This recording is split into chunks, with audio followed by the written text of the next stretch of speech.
غسل کے حوالے سے ہم نے پچھلے جمعے جو احادیث پڑھی، جو قرآن کی آیت پڑھی، اس کا نچوڑ یہ نکلتا ہے کہ غسل کے 3 فرائض ہیں: پورے جسم پر پانی بہانا، ناک کی نرم ہڈی کے ہر بال کو اور اندرونی حصے کو مکمل طور پر دھونا، اور ہونٹ کے اندر سے لے کر حلق کے کنارے تک کے پورے حصے کو اچھی طریقے سے دھونا۔ یہ غسل کے 3 فرائض ہیں، اور اس میں آپ کو بتایا تھا کہ حضور علیہ السلام نے ارشاد فرمایا کہ اگر بال برابر جگہ بھی سوکھی رہ جائے گی تو قبر میں اس بندے کو ایسا عذاب دیا جائے گا۔ تو دین صرف یہ نہیں ہے کہ نماز پڑھ لی جائے، دین صرف یہ نہیں ہے کہ روزہ حج زکوٰۃ رکھ لیا جائے، دین مکمل ضابطۂ حیات کا نام ہے۔ بہت باریک چیزیں بھی تاجدار کائنات نے ہمیں سکھائی ہیں۔ یہ ہمارا معاملہ ہے کہ ہم بعض اوقات ساری زندگی گزار دیتے ہیں، دین سیکھنے کے لیے ہم تیار نہیں ہوتے، اور پھر بڑھاپے میں بعض اوقات پتہ چلتا ہے ارے یہ بھی دین میں تھا، یہ بھی حدیثیں تھیں۔ تو بھائی تھیں، بخاری میں تھیں، مسلم میں تھیں، اور آپ کے فنگر ٹپس پہ تھیں، لیکن ہم نے ساری زندگی نہیں پڑھی۔ تو اس ممبر سے ہماری کوشش ہوگی کہ وہ چیزیں آپ تک پہنچائی جائیں جو عموماً آپ لوگ نہیں سنتے، ہم نہیں سنتے، عوام ان سے نا آشنا ہیں، اس کے حوالے سے آپ کی رہنمائی کی جائے۔ آج جو شرعی مسئلہ ہے غسل کی سنتوں کے حوالے سے، اور دیگر وہ چیزیں جو بعض اوقات ہم غسل میں کر رہے ہوتے ہیں اور جس کی وجہ سے ہم گناہ کے مرتکب ہو رہے ہوتے ہیں۔ غسل کی سنتوں میں سب سے پہلی سنت یہ ہے کہ انسان نیت کر کے غسل کرے۔ بغیر نیت بھی غسل ہو جائے گا لیکن غسل کرنے کا ثواب نہیں ملے گا، تو نیت کرنی چاہیے، اور نیت کے لیے کوئی زبان سے الفاظ دہرانے کی ضرورت نہیں ہے، صرف دل میں، دماغ میں یہ پختہ ارادہ کر لیں کہ میں غسل جنابت کرنے جا رہا ہوں، پاکی حاصل کرنے جا رہا ہوں، بس ذہن میں پختہ ارادہ ہی آپ کی نیت ہے۔ بغیر نیت کے گئے تو پاک تو ہو جائیں گے لیکن ثواب نہیں ملے گا۔ اسی طرح غسل کے آغاز کرنے کے لیے سنت مبارکہ ہے کہ پہلے ہاتھوں کو یہاں تک، کلائیوں تک دھویا جائے، یہ سنت مبارکہ ہے۔ پھر استنجا کیا جائے۔ استنجا کی اگر حاجت نہیں ہو رہی، اس کے باوجود بھی اپنی جو شرمگاہ ہے اس کو دھونا غسل سے پہلے، یہ سنت مبارکہ ہے، ٹھیک ہے۔ تو ڈائریکٹ شاور میں جانا یہ تو کافروں کا طریقہ ہے، حضور نے ہمیں ایک ترتیب بتائی ہے، پہلے جا کے ہاتھ دھو، پھر اپنی جو ناپاک جگہیں ہیں ان پر پانی بہاؤ۔ تیسرے نمبر پر یہ ہے کہ جسم پہ کوئی نجاست ہے تو پھر پہلے اس کو ریموو کرو، یہ تیسری نمبر پہ سنت آتی ہے۔ پھر پچھلے جمعے بھی آپ کو بتایا وضو، غسل سے پہلے نماز کا سا وضو کرنا، یہ بھی حضور علیہ السلام کی سنت ہے۔ تو ہم اس سنت کو عرصہ دراز سے چھوڑے بیٹھے ہیں، ڈائریکٹ جاتے ہیں شاور کے نیچے۔ بھئی وہ جو حضور نے طریقہ بتایا اس کا یقیناً کوئی نہ کوئی فائدہ ہے، وہ بیکار نہیں ہے، تو ہمیں اس کو اپنی زندگی میں نافذ کرنا چاہیے۔ آج سے نیت کریں کہ جب بھی میں غسل جنابت کرنے جاؤں گا، آغاز میں نے کرنا ہے وضو کے ساتھ، استنجا پہلے، پھر وضو، اور پھر انسان نے نہانے کا آغاز کرنا ہے۔ یہ حضور علیہ السلام کی سنت مبارکہ ہے۔ اسی طرح 3 مرتبہ دھونا، یہ بھی سنت مبارکہ ہے۔ 1 مرتبہ پورے جسم پر پانی بہانا یہ فرض ہے، اس کے بغیر تو غسل ہوگا ہی نہیں، اور 3 مرتبہ بہانا یہ سنت مبارکہ ہے، ٹھیک ہے۔ تو 1 مرتبہ کسی نے بہا لیا، فرض ادا ہو گیا، اب سنت پوری کرنے کے لیے 2 دفعہ اور بہائے۔ اب 2 دفعہ یا 3 دفعہ بہانے کا مطلب یہ ہے کہ اگر آپ بالٹی سے نہا رہے ہیں، غسل کر رہے ہیں، تو وہ تو پھر مگا لے کے انسان 3 دفعہ اپنے جسم پر پانی بہائے، پہلے دائیں سیدھی طرف، پھر الٹی طرف، اور پھر درمیان میں بہا لے، 3 دفعہ، یعنی 3 دفعہ مطلب یہ ہے کہ ہر جگہ پر سے پانی 3 دفعہ بہہ جائے۔ 1 دفعہ آپ نے ڈالا، یہ 1 دفعہ دھونے کا فرض ہو گیا، دوبارہ ڈالا 2 دفعہ ہو گیا، تیسری دفعہ ڈالا 3 دفعہ ہو گیا، تو 3 دفعہ دھونا ہے۔ اگر شاور میں نہا رہے ہیں تو اس میں کاؤنٹنگ کیسے کریں گے کہ 3 دفعہ دھویا کہ 1 دفعہ دھویا؟ تو اس میں علماء نے یہ بتایا ہے کہ 3 دفعہ دھونے کا مطلب ہوتا ہے 6 بوند پانی بہہ جانا۔ 1 مرتبہ دھونے کا مطلب ہوتا ہے 2 بوند پانی ہر جگہ سے بہہ جائے۔ تو 3 دفعہ دھونا مطلب 2 2 اور 2 6 مرتبہ. تو اگر کسی بھی جگہ پر سے 6 مرتبہ پانی بہہ جائے قطرے تو وہ جگہ 3 دفعہ دھلنے والی ہو جائے گی. تو شاور کے نیچے آپ کھڑے ہوئے ہیں، آپ نے ہاتھ شاور کے نیچے کیا تو ودن 2 سیکنڈز 6 قطرے نہیں 600 قطرے بہہ جاتے ہیں. تو 2-3 سیکنڈ کے اندر آپ کا 3 دفعہ دھونے کی سنت پوری ہو گئی، وضو میں بھی اور غسل میں بھی.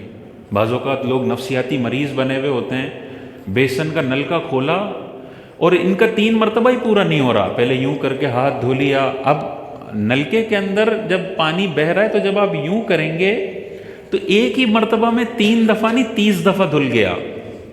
اب واپسی یوں ہاتھ کر کے بندہ آ جائے تو ایک چکر میں ہی پورا ہاتھ اچھی طرح سے دھل گیا. لیکن کیا ہے 20 سیکنڈ تک حضرت فل نلکا کھول کے ہاتھ دھو رہے ہیں.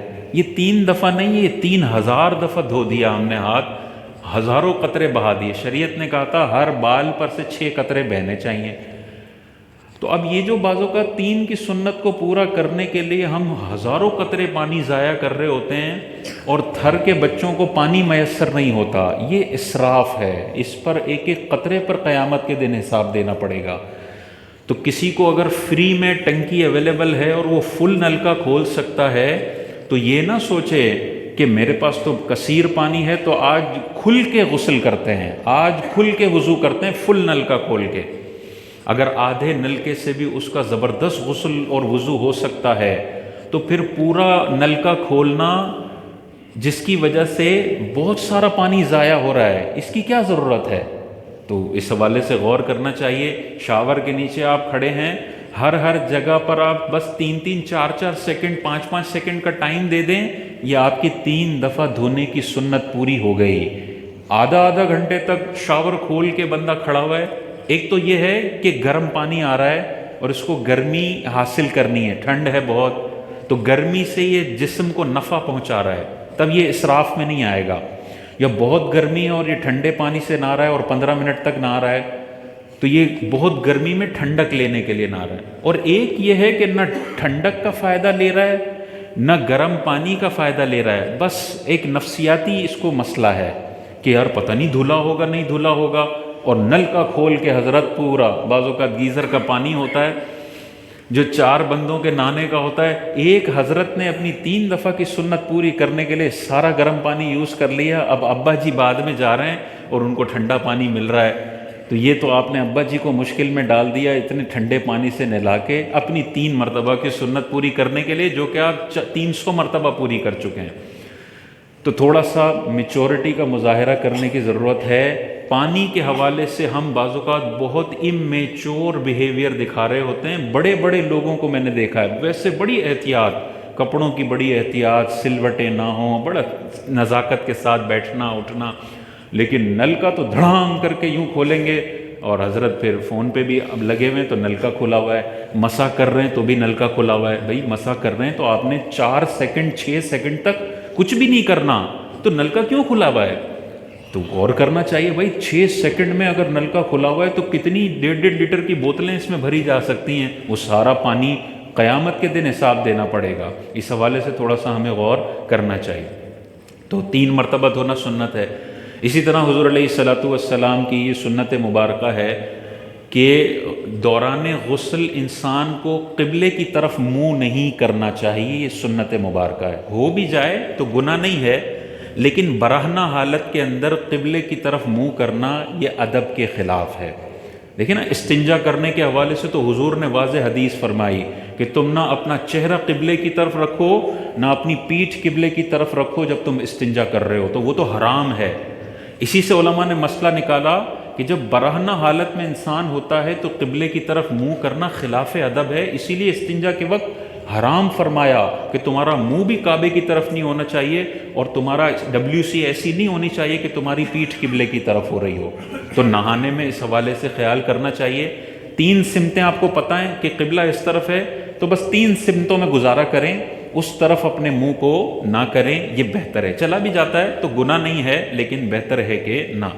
یہ والی جو اگلی میں چیز بتا رہا ہوں یہ غلطیاں بہت سارے لوگ کرتے ہیں غسل کرتے وقت.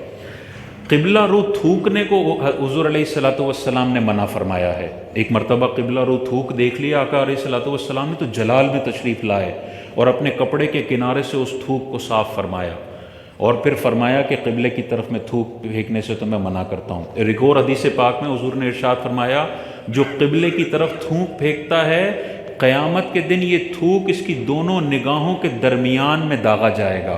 قیامت کے دن یہ تھوک سارا جمع کر کے اس کی پیشانی پر لایا جائے گا، اور لوگ دیکھیں گے کہ یہ وہ بندہ تھا جو قبلے کی جہت کا ادب کیے بغیر، بالکل احساس کیے بغیر کہیں بھی تھوک پھینک دیا کرتا تھا۔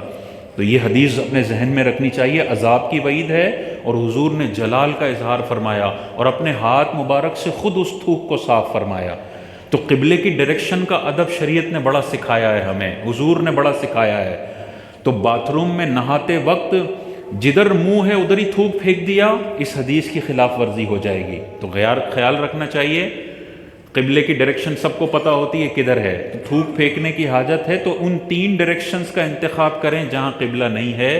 قبلہ رو اگر کسی نے تھوکا ہے تو پھر اللہ کی بارگاہ میں توبہ کرے اور آئندہ کے لیے احتیاط کرے۔ ماضی میں اگر پھینک دیا ہے بے دھیانی میں یا حدیث نہ معلوم ہونے کی وجہ سے تو بھی اللہ کی بارگاہ میں توبہ کر لے۔ لیکن یہ غور کرنا چاہیے، بعض لوگ کہتے ہیں یار یہ حدیثیں اور یہ شرعی مسائل نہ سن لوگے تو بڑی زندگی مشکل میں آ جائے گی۔ یہ بڑی بے وقوفی کی بات ہے، جتنا شرعی مسائل پتہ ہوں گے اتنی اچھی زندگی گزرے گی، ورنہ قبر میں پتہ چلے گا کہ یہ 100 شرعی مسائل نہ جاننے کی وجہ سے 70 سال سے گناہوں کا انبار لے کر میں قبر میں پہنچا ہوں، اور وہاں پر یہ ایکسکیوز نہیں ہوگا کہ مجھے تو پتہ ہی نہیں تھا۔ باہر ملک میں جا کے بندہ قانون توڑے اور وہاں کے جج کو کہے کہ مجھے تو پتہ ہی نہیں تھا، اس کو ڈبل سزا ملے گی کہ تو بغیر قانون جانے ہی روڈ پہ دندناتا پھر رہا ہے گاڑیوں کو لے کے، تجھے قانون نہیں پتہ۔ تو ڈبل سزا دی جاتی ہے جس کو علم نہیں ہوتا۔ یہی اللہ کا قانون ہے، پتہ کرنا آپ کی ذمہ داری ہے۔ دبئی کا ویزا لیتے ہیں تو دبئی کا پہلے پوچھتے ہیں بھائی وہاں پہ کیا قوانین ہیں کہ کہیں خلاف ورزی نہ ہو جائے۔ تم دبئی کے ویزا لینے کے بعد دبئی کے قوانین تو سیکھ رہے ہو، لیکن اللہ نے جو قانون بنایا ہے 70 سال زندگی گزارنے کے لیے، پورے 70 سال گزار دیے، آج تک غسل میں کی جانے والے غلط کام ہی پتہ نہیں ہے، تو یہ ایکسکیوز قیامت کے دن نہیں چلے گا کہ مجھے پتہ نہیں تھا۔ اس حوالے سے غور کرنا چاہیے کہ قبلہ رو بندہ نہ تھوکے۔ بیسن بھی جو اپنا جو واش بیسن ہے، بعض لوگوں کا واش بیسن بالکل قبلے کی جانب ہوتا ہے، جب وہ کلی کر کے تھوک پھینک رہے ہوتے ہیں عین قبلے کی سمت تھوک پھینکا جا رہا ہوتا ہے۔ یہ گناہ ہے، ناجائز ہے۔ حضور نے فرمایا پیشانی پر یہ تھوک نظر آئے گا قیامت کے دن، اور جلال کا اظہار فرمایا۔ تو جن کی بیسنیں واش بیسن قبلے کی طرف ہیں وہ اس چیز کا خیال رکھیں۔ یہ نہیں شریعت آپ سے مطالبہ کرتی کہ اس کو توڑ کر دوسری جگہ پہ لگائیں، لیکن جب تھوک پھینک رہے ہوں تو تھوڑا سا کرو کر لیں، ٹھیک ہے نا؟ بالکل عین قبلے کے سامنے تھوک پھینکنا، قبلے کی ڈائریکشن میں تھوک پھینکنا، یہ چاہے باتھ روم ہو چاہے روڈ ہو، ہر جگہ منع ہے۔ روڈ پہ بھی بعض اوقات گٹکا کھا کے، ایک تو گٹکا کھا کے تھوک پھینکنا ناجائز ہے، روڈ کو گندا کرنا، لوگوں کے کپڑوں کا ستیہ ناش کرنا، لیکن اس میں ڈبل گناہ یہ ہوتا ہے کہ قبلے کی ڈائریکشن کا کوئی خیال نہیں ہے، جہاں قبلہ ہے وہیں تھوک پھینک رہے ہوتے ہیں۔ اس حوالے سے غور کرنا چاہیے غسل کرتے وقت۔ اسی طرح یہ بھی حدیث پاک اپنے ذہن میں ہونی چاہیے، بعض اوقات کسی پہ غسل فرض ہوا ہوتا ہے اور حضرت گھر میں نیستیوں کی طرح پڑے ہوئے ہیں، اس کو غسل کرنے کی توفیق ہی نہیں ہو رہی۔ ایسے بندے کے بارے میں حضور علیہ السلام نے ارشاد فرمایا کہ اس گھر میں رحمت کے فرشتے داخل نہیں ہوتے جہاں پر یہ 3 چیزیں ہوں۔ پہلا فرمایا کتا، جس گھر کے اندر، باہر نہیں، حفاظت کا کتا تو باہر ہوتا ہے، جس گھر کے اندر، یہ ممی ڈیڈیوں نے کتے پالے ہوئے ہوتے ہیں نا، حضور نے ارشاد فرمایا کہ جس گھر میں کتا ہوگا اس گھر میں رحمت کے فرشتے داخل نہیں ہوں گے، اور جس میں بڑی بڑی تصویریں جو ہے وہ تعظیماً لگی ہوئی ہوں اس گھر میں نہیں داخل ہوں گے۔ اور تیسرا فرمایا جنبی، جس گھر میں ایک ناپاک جس پر غسل فرض ہے وہ بندہ بیٹھا ہو، اس کی نحوست کی وجہ سے رحمت کے فرشتے داخل نہیں ہوں گے، الا یہ کہ وہ وضو کر لے۔ تو تھوڑا سا ڈیلے کرنے کی شریعت نے اجازت دی ہے، ٹھیک ہے نا؟ ایک صحابی حضور علیہ الصلوۃ والسلام کی بارگاہ میں آئے، بتایا کہ مجھ پہ غسل فرض ہے لیکن میں تھوڑا ڈیلے کرنا چاہتا ہوں، رات ہے۔ تو حضور علیہ الصلوۃ والسلام نے انہیں اجازت مرحمت فرمائی کہ اپنے ہاتھ وغیرہ کو دھو لو اور شرم گاہ وغیرہ کو دھو لو اور پھر سو جاؤ۔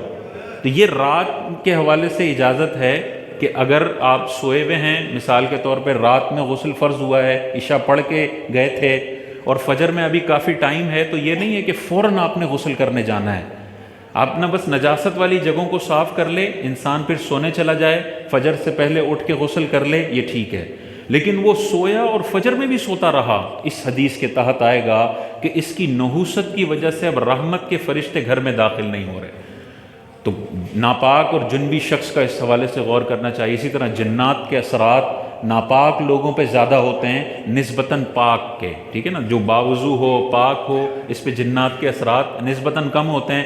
جس کو جنبی اور ناپاکی میں رہنے کی عادت ہوتی ہے، شیطانی اثرات بھی اس پر زیادہ ہوتے ہیں، کیونکہ شیطان گندگی کو پسند کرتا ہے، شیطان غلاظت کو پسند کرتا ہے، شیطان نفاست کو ناپسند کرتا ہے، پاکیزگی کو ناپسند کرتا ہے۔ تو ہمیں غور کرنا چاہیے اپنے آپ کو گھر میں ہم کس طرح کا رکھتے ہیں۔ غسل فرض ہوتا ہے تو تھوڑا ڈیلے جتنے شریعت نے اجازت دی ہے تو کر لیتے ہیں، یا دو نمازوں کا ٹائم نکل گیا، حضرت کا غسل ابھی تک پورا نہیں ہوا، تو اس حدیث کو اپنے ذہن میں رکھنا چاہیے۔ اسی طرح یہ بڑی کوتاہی ہو جاتی ہے ستر کے حوالے سے۔ ایک تو یہ ہے کہ بند باتھ روم کے اندر کوئی غسل کر رہا ہے، اس میں تو ستر کپڑے اتریں گے اور بندہ کرے گا۔ ایک یہ ہے کہ باہر میدان کے اندر کہیں غسل ہو رہا ہے تو اس میں ستر کی بہت زیادہ خلاف ورزیاں ہوتی ہیں، بالخصوص بہت سارے جو ہے وہ لوگ ہیں وہ شارٹس پہنتے ہیں اور اس میں ہی سوئمنگ پول میں نہا رہے ہوتے ہیں یا کھلے میدان میں نہا رہے ہوتے ہیں۔ یہ دھیان میں رکھنا چاہیے کہ اگر دوسروں کی نظر پڑ رہی ہے تو اپنے ستر کی حفاظت بہت زیادہ ضروری ہے۔ اور مرد کا ستر کیا ہے؟ ناف کے نیچے سے لے کر گھٹنوں کے نیچے تک جتنا بھی ایریا ہے یہ مرد کا ستر ہے۔ اس پر مرد کو بھی نگاہ ڈالنا حرام ہے اور عورت کو بھی اس پر نگاہ ڈالنا حرام ہے، اور یہ ستر کسی اور اجنبی، کسی اور مرد یا عورت کے سامنے کھولنا بھی حرام ہے۔ تو بہت بعض اوقات برگر ہوتے ہیں، بہت زیادہ فیشنیبل ہوتے ہیں، تو جو شارٹس پہنے ہوتے ہیں وہ اتنے شارٹس ہوتے ہیں، اب یہاں سے گھٹنے تک کا جو ایریا ہے یہ ستر میں داخل ہے، یہ کھولنا بھی حرام ہے، اور کسی نے کھولا ہوا ہے تو اس کی طرف نظر کرنا بھی حرام ہے۔ تو اس حوالے سے غور کرنا چاہیے۔ یہ حضور علیہ الصلوۃ والسلام نے حدیث ارشاد فرمائی، لعن اللہ الناظر والمنظور الیہ، جس نے ستر کھولا ہے اللہ تبارک و تعالیٰ اس پر بھی لعنت فرماتا ہے، اور اس کھلے ہوئے ستر کو دیکھنے والے بندے پر بھی اللہ کی لعنت ہوتی ہے، ٹھیک ہے نا۔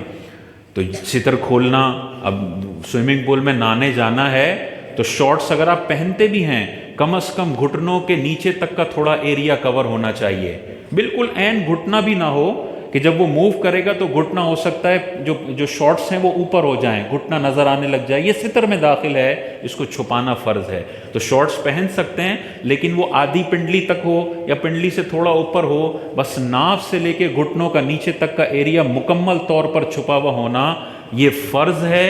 اور اگر کسی نے فیشن کے چکر میں کھلا ہوا رکھا ہے، جب تک کھلا رہے گا اللہ کی لعنت اس پر پڑ رہی ہے، اور جو جان بوجھ کے اس پر نگاہ جمائے ہوئے بیٹھا ہوا ہے چاہے مرد ہو، اس پر بھی اللہ تبارک و تعالیٰ کی لعنت مسلسل پڑ رہی ہے۔ تو اگر کہیں سوئمنگ کرنے بندہ جاتا ہے اور سارے اسی طرح شارٹس میں گھوم رہے ہیں، وہاں پہ اپنے نظر کی حفاظت کرنی ہے۔ مرد سمجھتا ہے عورت کو دیکھنا ہی حرام ہے، بھائی مرد کے جو ستر ہے، جو پوشیدہ چیزیں ہیں، اس کو مرد کا دیکھنا بھی جو ہے وہ اس طرف نگاہ کرنا یہ ناجائز ہے۔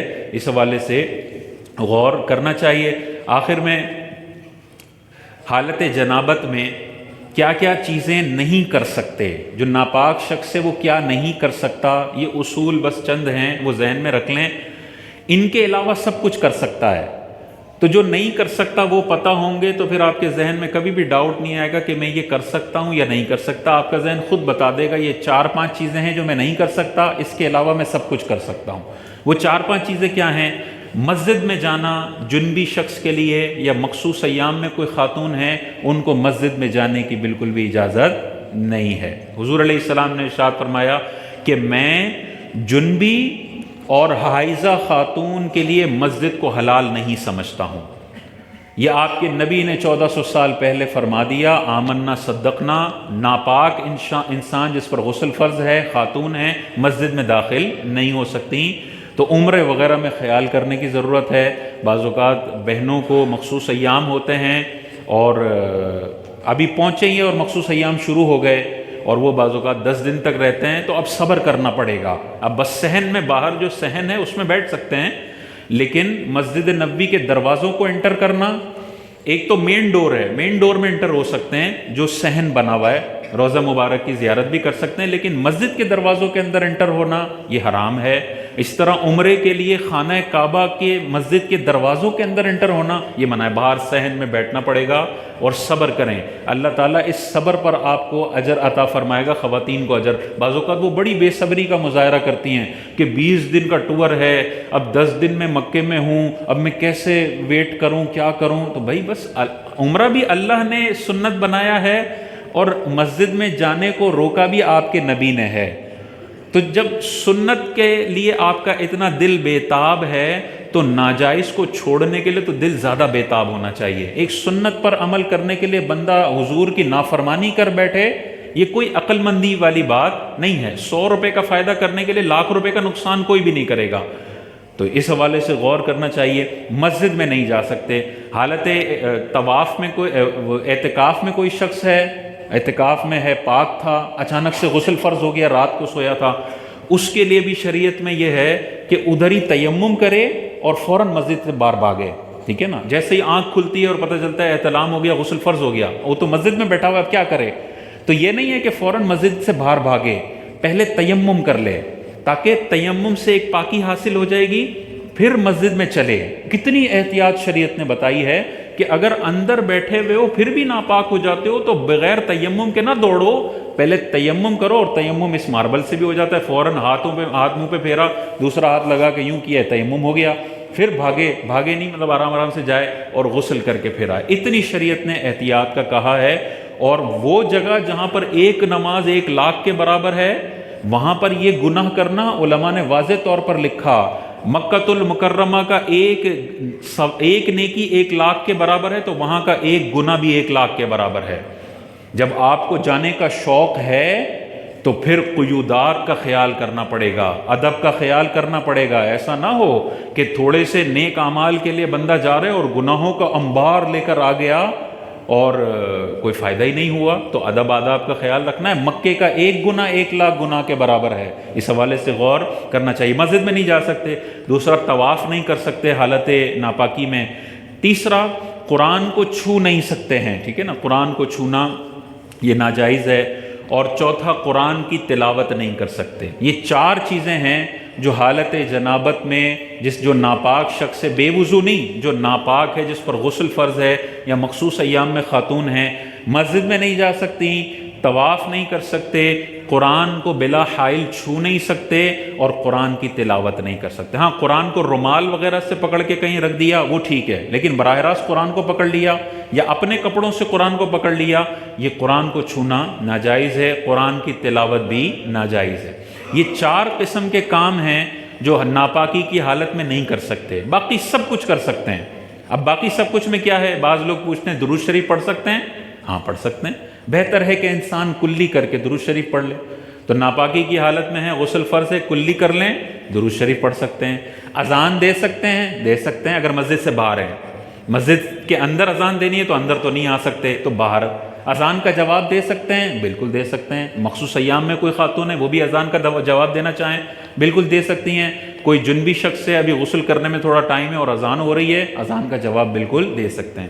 اسی طرح قرآن کی وہ آیتیں جو دعا پر مشتمل ہیں، ان کو دعا کی نیت سے پڑھنا چاہیں تو پڑھ سکتے ہیں، جیسے ربنا آتنا فی الدنیا حسنہ، اس کو کوئی دعا کی نیت سے پڑھتا ہے، قرآن کی نیت سے نہیں پڑھتا، تو دعا کی نیت سے قرآن کی آیتیں پڑھ سکتے ہیں۔ ہاں، قرآن کی نیت سے قرآن کو پڑھنا یہ حرام ہے، گناہ ہے، ناپاکی کی حالت میں نہیں پڑھ سکتے، کیونکہ حضور علیہ الصلوۃ والسلام نے ارشاد فرمایا کہ جنبی اور حائضہ عورت قرآن کو نہ چھوئے اور قرآن میں سے کچھ پڑھے بھی نہیں۔ تو اس حوالے سے غور کرنا چاہیے، ناپاکی کی حالت میں یہ نہیں کر سکتے۔ باقی ذکر اذکار کرنے ہیں، الحمد و سبحان اللہ، تسبیحات، درود شریف وغیرہ جتنی بھی چیزیں آپ پڑھنا چاہیں قرآن کے علاوہ، وہ سارے ناپاکی کی حالت میں پڑھے جا سکتے ہیں۔ یہ غسل کے حوالے سے ضروری باتیں میں نے آپ کی خدمت میں ذکر کی ہیں، یہ انشاءاللہ یاد رکھیں گے تو ساری زندگی کام آئیں گی۔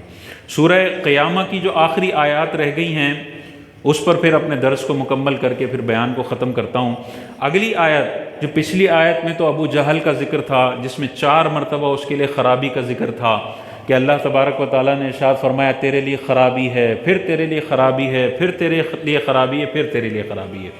اگلی آیت میں اللہ تبارک و تعالیٰ کیا ارشاد فرماتا ہے، اَيَحْسَبُ الْإِنسَانَ أَن يُتْرَكَ سُدًى، کہ کیا انسان یہ گمان کرتا ہے کہ اس کو یوں ہی چھوڑ دیا جائے گا، کہ ہم نے اشرف المخلوقات کو بنایا، ساری کائنات کو انسان کی خدمت کے لیے بنایا، انسان کے لیے ضابطۂ اخلاق نازل فرمائے، انسان کے لیے 1,24,000 کم و بیش انبیاء کو بھیجا اور اتنے زبردست قوانین بتائے ہیں، اس کے بعد اللہ تعالیٰ ارشاد فرماتا ہے اَيَحْسَبُ الْإِنسَانَ، کیا انسان یہ سمجھتا ہے أَن يَتْرُكَ سُدًى، کہ اس کو ایسے ہی چھوڑ دیا جائے گا؟ ایسے نہیں چھوڑا جائے گا۔ اللہ تعالیٰ نے جو قوانین نازل فرمائے ہیں ان کا حساب دینا پڑے گا۔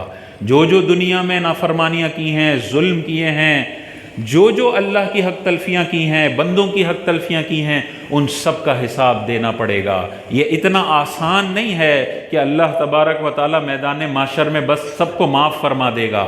کروڑوں مسلمان نے جہنم میں جانا ہے، ہمیں نہیں پتہ ہم جنت میں ڈائریکٹ جانے والوں کی لسٹ میں ہیں یا جہنم میں کروڑوں سال گزار کے جنت میں جانے والوں کی لسٹ میں ہیں۔ تو ہم کس خوش فہمی میں مبتلا ہیں کہ اللہ تعالیٰ ایسے چھوڑ دے گا؟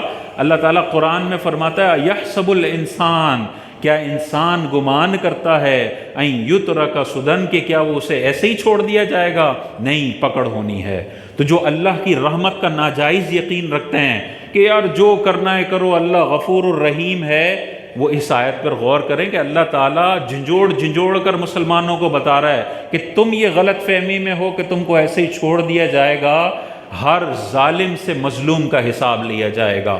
دنیا میں جس پر ظلم کیا ہے ہر ظلم کا حساب دینا پڑے گا۔ آگے اللہ تعالیٰ نے انسان کو اس کی حقیقت بتائی ہے۔ کیا حقیقت ہے؟ أَلَمْ يَكُ نُطْفَةً مِّن مَّنِيٍّ يُمْنَىٰ، اللہ تعالیٰ نے انسان کے بارے میں بتایا کہ کیا وہ حقیر منی کا ناپاک قطرہ نہ تھا جسے ٹپکایا جاتا ہے؟ یہ انسان کی حقیقت ہے۔ أَلَمْ يَكُ نُطْفَةً مِّن مَّنِيٍّ يُمْنَىٰ، کہ انسان تو ایک ناپاک منی کا قطرہ تھا جسے بہایا جاتا ہے۔ یہ انسان کا آغاز ہے۔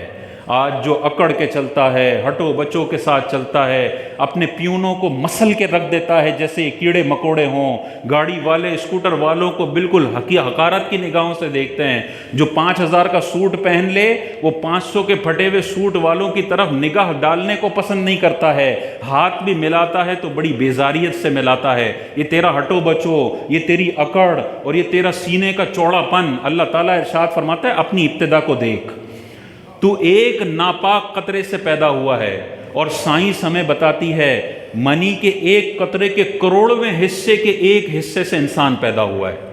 ایک قطرہ بھی نہیں، ایک قطرے کے کروڑویں حصے کریں جو مائکروسکوپ سے نظر آتا ہے، آپ کو وہ قطرہ اپنی نیکڈ آئی سے نظر نہیں آتا۔ یہ انسان کی حقیقت ہے کہ اس کا آغاز ہوا اس ناپاک قطرے سے کہ جب وہ کپڑوں پہ لگتا ہے تو کپڑے پلید ہو جاتے ہیں، جب جسم پہ لگتا ہے جسم ناپاک ہو جاتا ہے، جب جسم سے وہ خارج ہوتا ہے انسان اتنا ناپاک ہو جاتا ہے کہ نہ نماز کے قابل ہے، نہ مسجد میں جانے کے قابل ہے، نہ قرآن پڑھنے کے قابل ہے۔ آج تو اپنی اتنی اکڑ دکھاتا ہے، کیوں؟ کیونکہ تیرے پاس قلم کی طاقت ہے، تیرے پاس پولیس کی طاقت ہے، تیرے پاس جج کی طاقت ہے، تیرے پاس بڑی بڑی طاقتیں ہیں، تو اپنی اکڑ اس طرح دکھاتا ہے۔ اللہ تعالیٰ نے 1400 سال پہلے مسلمانوں کو جھنجھوڑا ہے کہ بڑے اونچے ہواؤں میں اڑنے کی ضرورت نہیں ہے، اپنی ابتدا دیکھو، الم یکو نطفۃ من منی یمنا، تم منی کے ایک ناپاک قطرے سے پیدا کیے گئے ہو۔ آگے دیکھیں اللہ تعالیٰ پھر ارشاد فرماتا ہے ثم کان علقۃ فخلق فسوی، پھر یہ ناپاک منی کا قطرہ اللہ تعالیٰ نے اس کو کس میں کنورٹ کیا؟ جمے ہوئے خون میں کنورٹ کیا۔ یہ جمع ہوا خون بھی ناپاک ہے۔ پھر اللہ تعالیٰ آگے ارشاد فرماتا ہے فخلقا، پھر اللہ تعالیٰ نے اس جمے ہوئے خون سے انسان کی تخلیق فرمائی، فسوا، اور پھر اس کو درست درست بنایا۔ یہ اللہ تبارک و تعالیٰ کی عظمت کی طرف اشارہ ہے کہ تو ناپاک قطرے سے پیدا ہونے والے اللہ تعالیٰ کے احکامات کو چیلنج کرتا ہے، اللہ کی آیتوں کے مقابلے میں اپنی بکواس سوچ لے کر آتا ہے۔ تو ناپاک قطرے سے پیدا ہوا اور اللہ کی عظمت تو دیکھ، اس ناپاک قطرے کے کروڑویں حصے کو اللہ تعالیٰ نے پہلے جمع و خون بنایا، اور اس جمے ہوئے خون سے پھر انسان کی تخلیق کی، اور پھر اس کو درست درست بنایا۔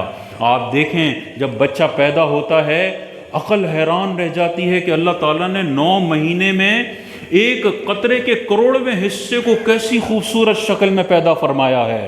کیسی آنکھیں ہیں، آنکھوں کا سائز دیکھیں، دونوں آنکھوں میں جو فاصلہ ہے اس میں ذرہ برابر اوپر نیچے نہیں ہوگا۔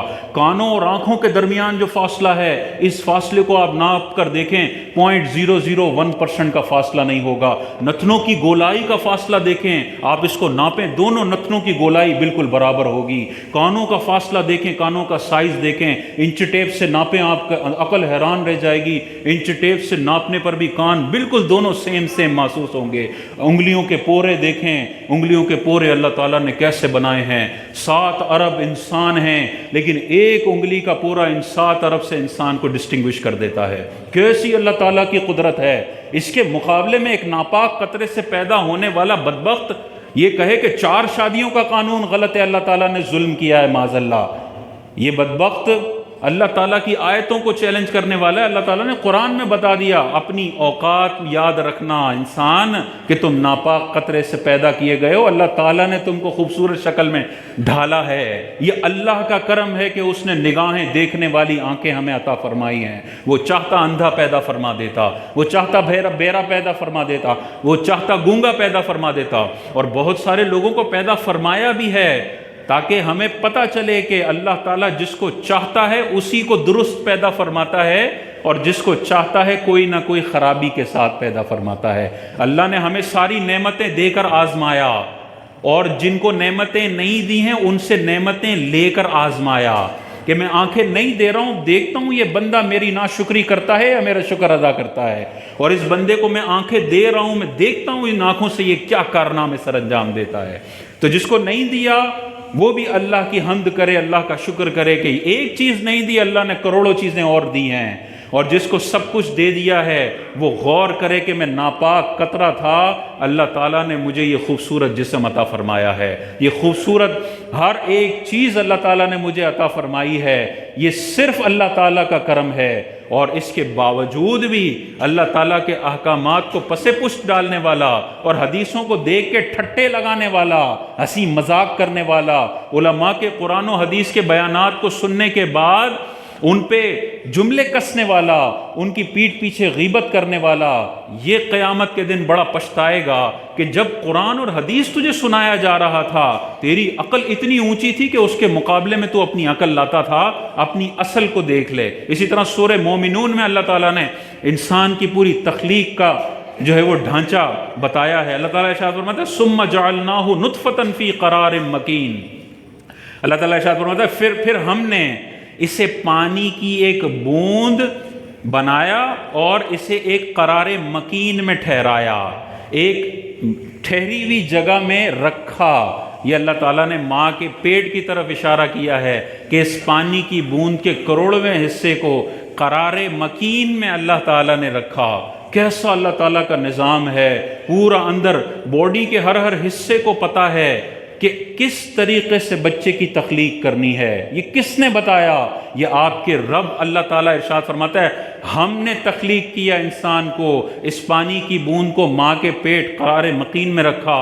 ثم خلقنا النطفۃ علقہ، پھر پانی کی ایک بوند کو علقہ بنایا۔ علقہ کہتے ہیں جمع و خون بنایا۔ فخلقنا العلقۃ مضغہ، پھر اس جمے ہوئے خون کو گوشت کی بوٹی بنایا۔ اسٹیپ بائی اسٹیپ اللہ تعالیٰ انسان کی تخلیق بتا رہا ہے، پہلے پانی کا قطرہ، اس کے بعد جمع و خون، اس کے بعد گوشت کی بوٹی۔ آگے اللہ تعالیٰ کیا ارشاد فرماتا ہے فَخَلَقْنَا الْمُضْغَةَ عِظَامًا، پھر اس گوشت کی بوٹی کو ہڈی میں تبدیل کیا ہم نے، ٹھیک ہے۔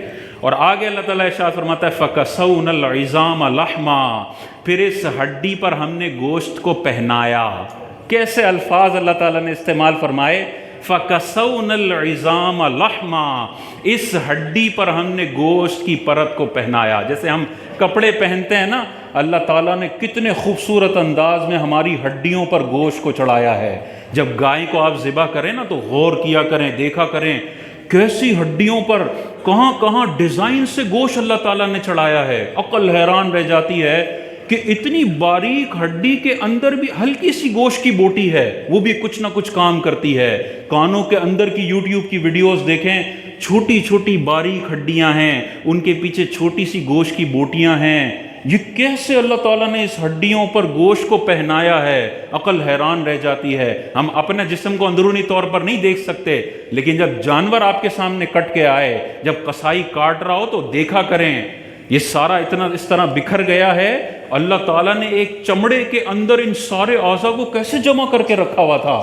جب ساری کھال اترتی ہے آپ غور کرتے ہیں یار یہ دوبارہ اگر جمع کرنا ہو، یہ دوبارہ بند کرنا ہو تو بند ہو ہی نہیں سکتا، دنیا کی کوئی طاقت اس کو بند نہیں کر سکتی۔ اللہ تعالیٰ نے کھال کے ڈھانچے کے اندر چھوٹی سے چھوٹی بوٹی کو بھی کیسی پلیسمنٹ دی ہے، اور یہ بوٹی بعض اوقات اتنی قیمتی ہوتی ہے کہ چھوٹی سی بوٹی نہ ہو انسان تباہ و برباد ہو جائے، جانور تباہ و برباد ہو جائے۔ بعض اوقات ہمیں پتہ نہیں ہوتا کہ یہ چھوٹی سی بوٹی کا کیا کام ہے، بعض اوقات بہت بڑا کام ہوتا ہے اسی چھوٹی سی بوٹی کا۔ دل کی شریانیں دیکھیں، ایک شریان اگر بند ہو جائے انسان کو ہارٹ اٹیک آتا ہے، مر جاتا ہے۔ یہ شریان اندر سے آپ دیکھیں کتنا چھوٹا سا سائز ہوتا ہے اس کا، اور اتنے سے چھوٹے سے سائز میں بھی انسان کو زندہ رہنے کے لیے اس ٹیوب کا صرف 20% چاہیے بس۔ 80% گند سے بھرا ہو، کولیسٹرول سے بھرا ہو، چکنائی سے بھرا ہو، تب بھی انسان اٹا گٹا چل رہا ہوتا ہے۔ ہاں بھاگے گا تو پھر 30% چاہیے ہوگا، 40%، لیکن نارمل واک کر رہا ہے۔ اس چھوٹی سی ٹیوب جو مائکروسکوپ سے دیکھنی پڑتی ہے، اس کا بھی 80% آپ بہت تیز بھاگ رہے ہیں تب شاید کہیں جا کے یوز ہو، لیکن نارمل واک میں صرف 20% سے کام ہو جاتا ہے۔ یہ چھوٹی سی نس کا بھی 20% کتنا قیمتی ہے، اللہ تعالیٰ نے بنایا ہے۔ بائی پاس جب ہوتا ہے غور تو کریں، نس بند ہو گئی ہے، اوپر سے 2 نسوں کو جوائنٹ کرنا ہے اور نئی نس پاؤں سے فریش نکال کے لانی ہے۔ یہ نسیں اتنی باریک باریک نظر بھی نہیں آتی، لیکن آج دنیا میں جو سب سے زیادہ موتیں ہو رہی ہیں وہ اسی باریک بے وقت سی نس کی وجہ سے ہو رہی ہیں کہ یہ بند ہو جاتی ہے، خون پمپ نہیں ہوتا اور انسان ڈھیر ہو جاتا ہے۔ یہ باریک نس کی مار ہے انسان۔ 70% تو ہماری نسیں ویسے ہی جام ہوتی ہیں، اور ڈاکٹرز کہتے ہیں 0% سے 70% تک آنے میں آپ کو لگیں گے 50 سال، لیکن 70% سے 100% پہنچنے میں آپ کو لگیں گے بعض اوقات 5 منٹ۔ کہ وہ 70% جو گند جمع ہوتا ہے وہ ایک دانے کی شکل میں ہوتا ہے، وہ ایک بلاسٹ کرتا ہے، بعض اوقات اتنا گند کھا لیا کہ وہ 70% کا دانہ بلاسٹ کرتا ہے۔ وہ جو 30% نس خالی تھی جس سے آپ کا گزارا ہو رہا تھا، وہ 5 سیکنڈ میں وہ گند پورا فل کر دیتی ہے اور دل بند ہو جاتا ہے۔ یہ ہارٹ اٹیک اسی کو کہتے ہیں کہ وال بند ہو گئے، خون بند ہو گیا، اور پھر جلدی سے ڈاکٹر کے پاس چلے جائیں تو نسیں وسے وہ کھول کے کچھ کر لے، ذرا 15 منٹ 20 منٹ لیٹ ہو گئے انسان مر جاتا ہے۔ یہ اس 20% نس کی مار ہے، وہ 20% جو نظر نہیں آتی، لیکن اس کی دنیا میں اکڑ دیکھو، اس کی دنیا میں ہٹو بچو دیکھو، اس کی دنیا میں تکبر دیکھو، ایسا لگتا ہے 500 سال کی گارنٹی لے کر آیا، مرے گا ہی نہیں، اور پھر ایسا مرتا ہے۔ ہم نے بڑے بڑے جابروں کو، بڑے بڑے ڈکٹیٹرز کو اسی طرح سے مرتے ہوئے دیکھا ہے۔ ایسی عبرتناک موت ہوتی ہے، ایسے خطرناک طریقے سے موذی مرض لاحق ہوتے ہیں کہ دنیا ان کو دیکھ کے عبرت کا جو ہے وہ اظہار کرتی ہے، لیکن جب اس کا جو ہے وہ توتی بولتا تھا تب تو سب تمنا کرتے تھے کیا اس کی بات ہے، ایک سائن کرتا ہے، سارے ادارے اس کی چاپلوسی میں لگ جاتے ہیں۔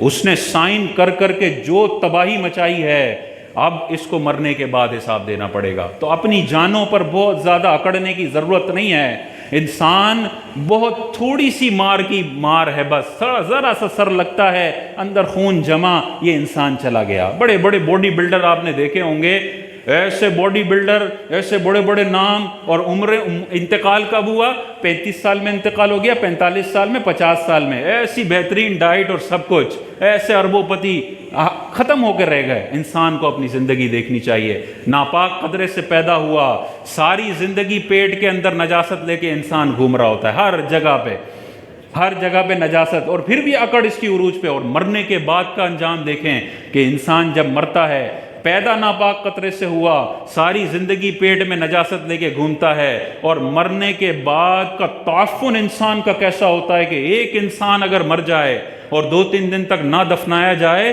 اس کی بدبو ایسی ہوتی ہے کہ 10 مالے کی بلڈنگ ہو تو 10ویں مالے تک بدبو جاتی ہے۔ یہ انسان کی حقیقت ہے، یہ انسان کی اوقات ہے۔ الا ماشاء اللہ، اللہ تعالیٰ کے ولیوں کے جسموں کو اللہ تعالیٰ نے محفوظ رکھا ہے۔ انبیاء کے جسموں سے خوشبوئیں آتی ہیں، شہید کے جسموں سے خوشبو آتی ہیں، 100 سال کے بعد بھی قبر سے خوشبوئیں آتی ہیں، وہ الا ماشاء اللہ۔ لیکن آپ اور میں سب کی حقیقتیں دیکھیں، 100 سال کے بعد قبریں کھولیں، ہڈیاں بھی نہیں ہوتی، اور قبر کی تختی پر لکھا ہوتا ہے یہ سپریم کورٹ کا اتنا بڑا جج تھا، یہ آرمی میں اتنا بڑا آفیسر تھا، اور کارنامے دیکھتے ہیں تو بڑی عقل حیران رہ جاتی ہے۔ آج قبر کھدی ہے، بارش میں دھس گئی تھی، اندر کھولا تو کچھ بھی نہیں نکلا، ریت نکلی ہے، ریت۔ لیکن جب یہ بندہ زندہ تھا، یہ بڑا جبر کرتا تھا، 20 لوگوں کو تو ایسے مرواتا تھا جیسے یہ انسان نہیں، یہ کیڑے مکوڑے ہیں۔ اپنی صرف تھوڑی سی فیصلے کے پروموشن کے لیے بندے ایسے مرواتا تھا جیسے کیڑے مکوڑے مروائے جاتے ہیں۔ اس حوالے سے غور کرنا چاہیے۔ آگے اللہ تعالیٰ کیا ارشاد فرماتا ہے؟ ثم انشأناہ خلقا آخر، پھر اسے اور صورت میں ہم نے اٹھان دی۔ یہ پورا انسان کا نقشہ کھینچنے کے بعد اللہ تعالیٰ ارشاد فرماتا ہے فتبارک اللہ احسن الخالقین، تو برکت والی ہے اللہ تبارک و تعالیٰ کی ذات جو احسن الخالقین ہے، تخلیق کرنے والوں میں جو سب سے بہتر بنانے والا ہے وہ میرے رب کی ذات ہے۔ اور فتبارک اللہ، اللہ تبارک و تعالیٰ کی ذات بڑی برکت والی ہے۔ اس حوالے سے ہمیں غور کرنا چاہیے۔ اسی طرح اگلی آیت جو سورہ قیامہ کی ہے، بس وہ ذکر کر کے پھر اپنے بیان کو ختم کرتا ہوں۔ اللہ تعالیٰ نے ارشاد فرمایا فَجَعَلَ مِنْهُ الزَّوْجَيْنِ الذَّكَرَ وَالْأُنثَىٰ، ناپاک پانی سے انسان تجھے پیدا کیا، فَجَعَلَ مِنْهُ الزَّوْجَيْنِ الذَّكَرَ وَالْأُنثَىٰ، پھر اس میں لڑکے اور لڑکی کے جوڑے بنائے۔ یہ بھی آپ غور کریں اس آیت پر، دنیا میں 7 ارب لوگ ہیں، 8 ارب لوگ ہیں، ان کے بچے کروڑوں کی تعداد میں روز پیدا ہوتے ہیں، سائنس کہتی ہے لڑکے اور لڑکی کا ریشو 50-50 ہے۔ یہ کون سی طاقت ہے جو 7 ارب انسانوں کے اندر یہ بالکل تخمینہ لگائے ہوئے ہے کہ جتنے بچے پیدا ہوں اس میں سے آدھے لڑکے ہونے چاہیے اور آدھی لڑکیاں ہونی چاہیے؟ کیسے ممکن ہے یہ؟ 7 ارب انسان، الگ الگ ان کے جینیٹکس، ان کے ڈی این اے الگ الگ۔ بعض اوقات والدہ کا جو مادہ ہے وہ طاقتور ہوتا ہے تو لڑکی پیدا ہوتی ہے، مرد کا ہوتا ہے تو لڑکا پیدا ہوتا ہے۔ یہ کیسی میچنگ اللہ تعالیٰ نے جوڑوں کی ہوئی ہے کہ قیامت تک یہ ریشو آگے پیچھے نہیں ہو رہا۔ سائنس کہتی ہے جتنے بھی دنیا میں بچے سال میں پیدا ہوتے ہیں 50% مرد ہوتے ہیں اور 50% عورتیں ہوتی ہیں۔ یہ کیسا اللہ تعالیٰ کا نظام ہے؟ یہ اللہ تعالیٰ نے ارشاد فرمایا فَجَعَلَ مِنْهُ الزَّوْجَيْنِ الذَّكَرَ وَالْأُنثَىٰ، اور ہم نے پھر 2 جوڑے بنائے، لڑکا اور لڑکی۔ صرف اس ایک چیز پر انسان غور کر لے کہ یہ کیسے ممکن ہے کہ اللہ تعالیٰ نے یہ ریشو 50-50 مینٹین کر کے رکھا ہوا ہے۔